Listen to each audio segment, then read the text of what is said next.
of this.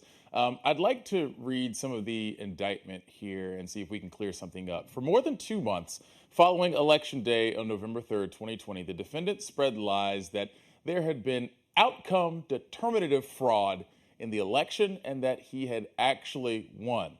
Now, I didn't go to law school, and I'm not quite sure what a lot of this means. In this context, what does outcome determinative fraud mean? Well, I think it means that, let's say here, let's give an example in Georgia, when they were talking about, there was being a widespread fraud.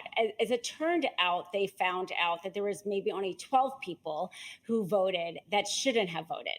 So they can't come out and say there was no fraud because technically 12 people fraudulently voted. Whether or not it was because they weren't properly voting. So when they say that is outcome determinative, it's because there wasn't enough fraud. I mean, obviously, 12 people isn't going to sway who gets the electors in that state. And that's why we see that phrase being used in most of the states, is because it's pretty much almost impossible to say that there wasn't at least one ballot voted that wasn't supposed to have been voted. And that's what they're saying. But it wasn't on the scale that could have swung the electorate in any way.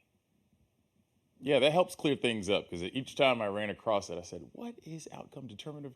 Either way, we should note in this 40 something page indictment,